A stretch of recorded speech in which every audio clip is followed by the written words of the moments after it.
Sendo a ponte entre a humanidade caída e um Deus santo, Jesus se faz perdão. Caminha entre nós, vive entre nós, sofre e se entrega.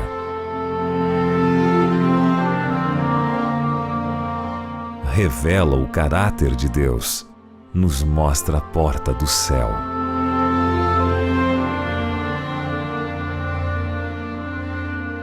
Se faz injusto para sermos justos.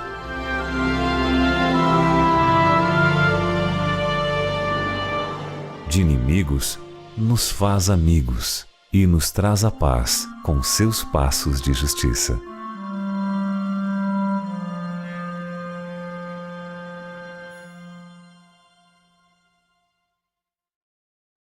Olá, amigos! Sejam bem-vindos mais uma vez a essa semana especial. Nos Passos de Jesus, um caminho de esperança, é uma semana dedicada a estudarmos os últimos episódios da vida e do ministério de Jesus Cristo.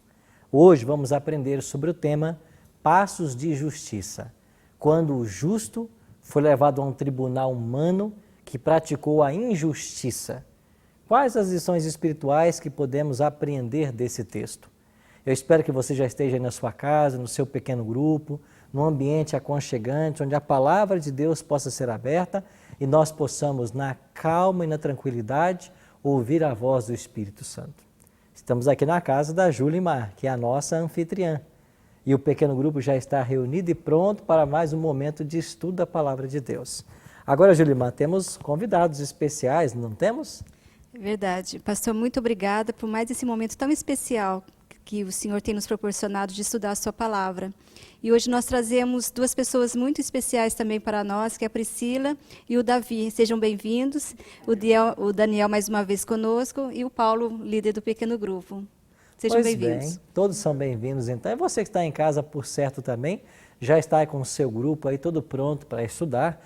Eu queria convidar você então a tomar a sua Bíblia e agora nós vamos abri-la mais uma vez no capítulo 26 de Mateus. Mas antes de lermos, nós temos um hábito muito importante aqui, que é orarmos pela iluminação do Espírito Santo. Eu vou pedir então a Priscila que, por favor, você pode, Priscila, orar para a gente agora para o estudo da Bíblia? Pastor. Por favor. Vamos orar então. Querido Deus, estamos aqui na Tua presença para te pedir que o Senhor nos abençoe durante este estudo e que através dele, Pai, nós possamos aprender aquilo que o Senhor deseja para as nossas vidas. Amém. Em nome de Jesus, amém. Amém. Eu vou aproveitar e pedir ao Davi, que está nos visitando hoje também, que tome a sua Bíblia, Davi. Se você puder ler para nós, e você em casa vai acompanhar então a leitura do texto de hoje, vamos ler Mateus capítulo 26, a partir do verso 57 até o verso 64.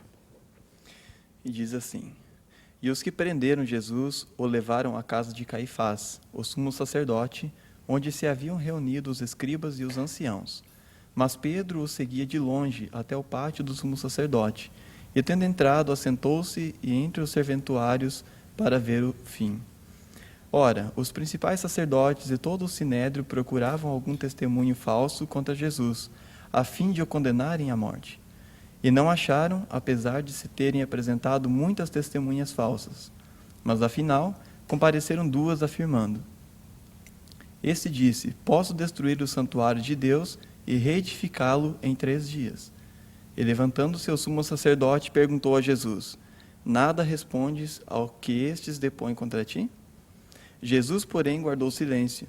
E o sumo sacerdote lhe disse: Eu te conjuro pelo Deus vivo que nos sigas se tu és Cristo, o Filho de Deus. Respondeu-lhe Jesus: Tu o dissestes. Entretanto, eu vos declaro que, desde agora, vereis o Filho do Homem assentado à direita do Todo-Poderoso e vindo sobre as nuvens do céu. Obrigado, Davi, por essa leitura. Veja que texto maravilhoso, não? E eu queria destacar algumas coisas com vocês aqui. Nós vimos na reunião de ontem de que Jesus foi traído, entregue por Judas, eles o prenderam e agora o levam diante do sumo sacerdote. Interessante, né? Jesus diante do sumo sacerdote. Mas o próprio Cristo, que no Antigo Testamento havia estabelecido o santuário e o sacerdócio. Então, tanto o sacerdote quanto o sumo sacerdote eram um tipo de Cristo, da obra que um dia ele viria a fazer. Então, o tipo encontra mais uma vez o antítipo. Só que agora nós temos um sumo sacerdote tremendamente injusto. E eles acusaram Jesus trouxeram até 2 testemunhas, de que ele queria destruir o templo. Como é que vocês entendem essa acusação? Jesus, de fato, havia dito que ele destruiria o templo dos judeus? O que vocês têm a dizer sobre o assunto? Jesus estava falando sobre ele mesmo, né? Sobre o seu corpo, que ele morreria, ressuscitaria depois. Mas as pessoas estavam tão longe de Deus, estudando a Bíblia, com a Bíblia na mão, que não eram capazes de entender. O que eles queriam, os que eram para ensinar, não eram capazes de entender. Eu fico imaginando como é que Jesus, nessa situação, se a gente se incomoda com essa injustiça, a gente que é pecador e que faz injustiças, imagina Deus diante desse sumo sacerdote, que era para ser a exemplificação dele, agora usando coisas, testemunhas falsas. Eu acho que para Jesus deve ter sido algo realmente muito estranho, de verdade. Então, Daniel, na realidade o que Jesus falou foi o seguinte: destruir esse templo, referindo-se ao corpo dele, né? E em 3 dias eu o reconstruirei. Ele falava de que nessa reconstrução? Falava da sua ressurreição. Da ressurreição. Sim. Agora vem uma outra pergunta para vocês. Por que diante dessa falsa acusação, Jesus guardou silêncio? Por que ele não disse para as pessoas o que ele havia dito de fato? Tanto é que essa foi a questão do sumo sacerdote: você não vai responder a nada? E Jesus não respondeu. Por que ele não respondeu essas acusações? Paulo. Jesus é o Cordeiro morto, né, na eternidade. Já era o Cordeiro que seria o sacrifício pelos nossos pecados. Então ele tinha um compromisso. O Pai assumiu um compromisso com a humanidade de tirar o pecado do mundo. E Jesus, ele foi um instrumento. Ele disse: eu farei isso. E farei isso por amor à humanidade. Na fala do Daniel aqui, né, talvez para complementar o que ele disse, a diferença é o amor. O amor de Deus é infinito. Ele é maior que todas as coisas. Então, quando a gente cita, comparando um ser humano a Deus, né, não tem comparação, porque o amor de Deus é infinito. Mesmo apesar de tudo o que aconteceu, né, ele sobressai naquilo que ele é maior, é o amor, porque Deus é amor. E quando você mencionou, Paulo, que Jesus ele veio como oferta, como o Cordeiro de Deus, me veio à mente as palavras do profeta Isaías. Lembra do Isaías, capítulo 53, versículo 7? Isaías profetizou o seguinte: ele seria levado como uma ovelha muda ao matadouro, e perante os tosqueadores ele não abriria a sua boca. Qualquer coisa que Jesus apresentasse, qualquer argumento para tentar se desculpar ou se justificar, estava saindo do plano de Deus. Ele estava ali para assumir de fato a posição de sacrifício. Então, Jesus não tinha que se excusar de nada. Ele estava ali como uma ovelha em direção ao matadouro. Foi por isso que ele não abriu a sua boca. Ele sabia que tudo aquilo era necessário. Agora, puxando para a nossa vida, assim, se tem uma coisa que eu não gosto é quando alguém fala uma coisa de mim que eu não fiz aquilo.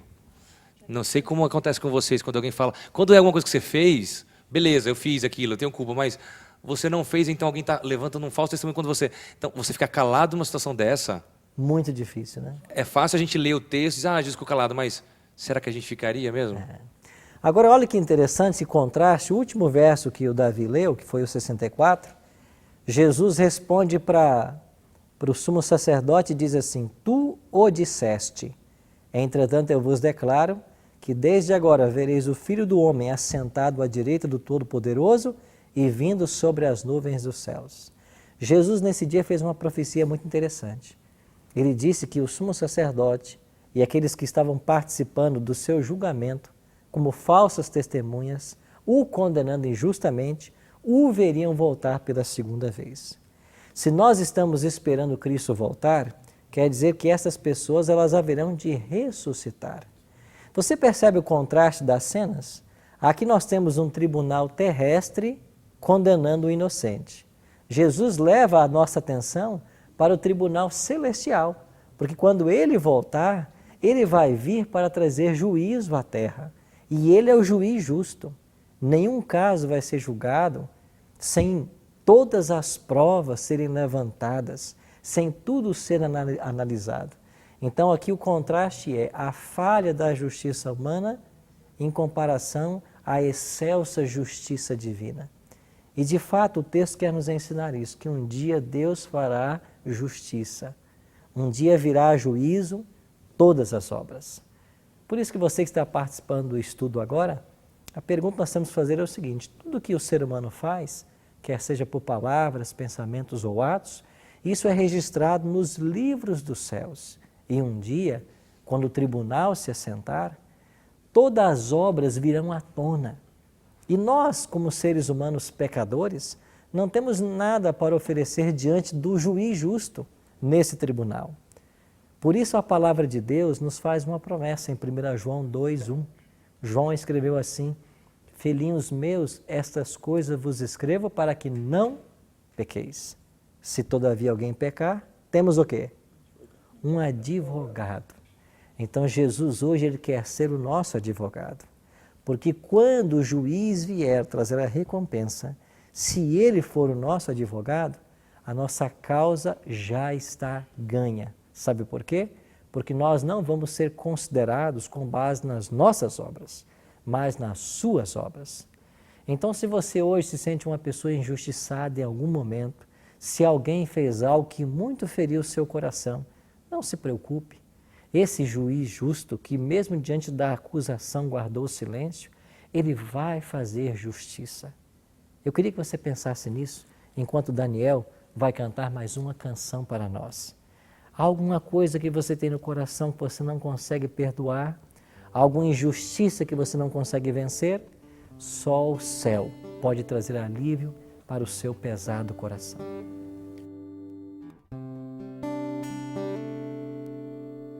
O povo que andava em trevas viu grande luz,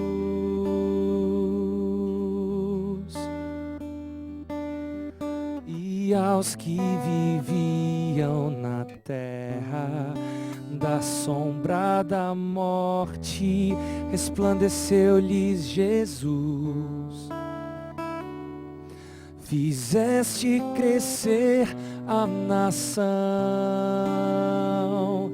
da alegria aumentaste a porção.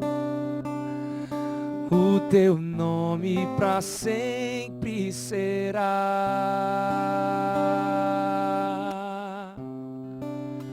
maravilhoso.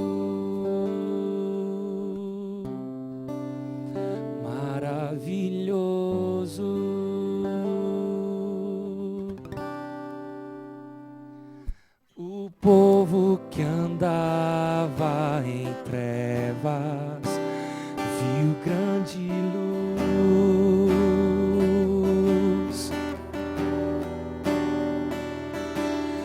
e aos que viviam na terra da sombra da morte resplandeceu-lhes Jesus. Fizeste crescer a nação, da alegria aumentaste a porção. O teu nome para sempre será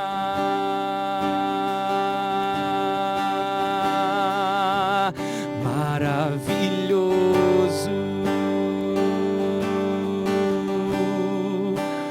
maravilhoso.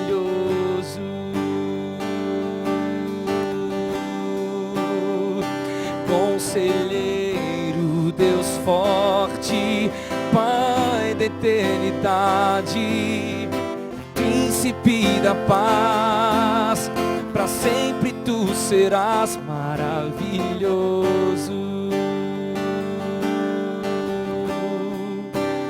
maravilhoso, maravilhoso,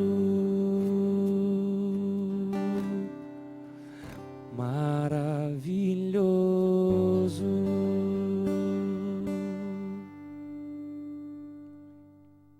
maravilhoso pensar que nós temos um Deus justo que fará justiça finalmente? Que todas as obras humanas um dia virão à tona e que as coisas boas ou ruins que fizemos terão sua recompensa. Só há uma segurança para nós.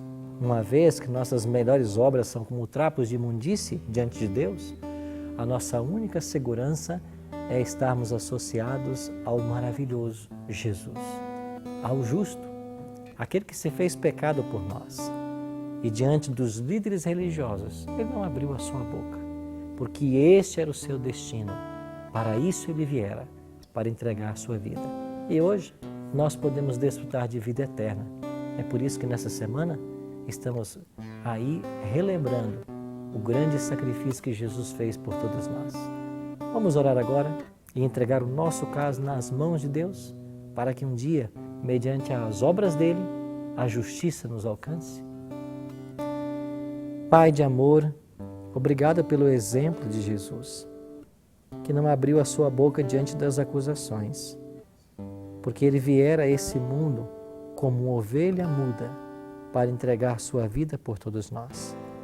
Obrigado, Senhor, porque graças a essa morte nós temos vida e que ao longo dessa semana, enquanto estudamos a Tua Palavra, o Teu Espírito opera em nós também a morte para o pecado e o ressurgimento para uma vida espiritual. Abençoe a todos nós, te oramos em nome de Jesus. Amém. Obrigado, amigo, pela sua companhia. Amanhã estaremos juntos mais uma vez e o nosso tema será Passos de Fidelidade. Eu espero por você. Que Deus o abençoe.